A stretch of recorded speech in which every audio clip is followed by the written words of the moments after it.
Now most of you will probably actually want to be saying, Lee, I know when it is. It's when before the sun comes up and after the sun goes down.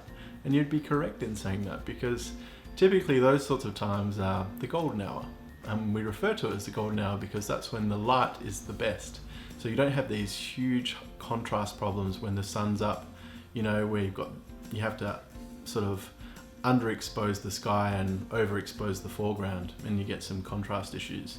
The light's even between the sky and the land at those points in time, and you're going to get a beautiful image regardless of what you're shooting. I guarantee it, because the light's going to be beautiful.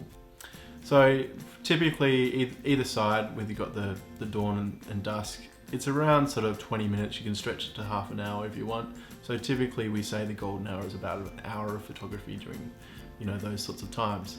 But what if I was to tell you you can actually shoot landscapes during the middle of the day? Well, yes, you can. And the way you do it, there's a number of different ways. The technique I like to use, it's just plain and simple, really. It's like putting a 300mm lens on, or a 200mm. You're not going to get the whole scene, but you can get sort of an abstract of that landscape that you're shooting. Because if you think about it, if you're wanting to tell a story of where you are, it's all about the different elements that make up that story. Sure enough, it's great to capture that wide shot, but you want to capture the fine details as well, because sometimes they're the most important things within the scene that make the scene what it is. So for me, I always like to listen, and I like to look to exactly what's making me look at it. Like whether it's waves crashing down the beach, or if I see a crab running along the sand, or some birds in the sky. Those sorts of elements that grab my eye, they're the sorts of things that I shoot, because they help me remember what the scene was like. So what you can do, pop on that 300mm or the 200mm if you're using a mirrorless, and zoom into the waves crashing. Get a nice sort of abstract shot, which is going to be different to a lot of the other photographers that have shot there in that location. Experiment with some slow shutter speeds and fast shutter speeds to really get a different abstract on that wave crashing.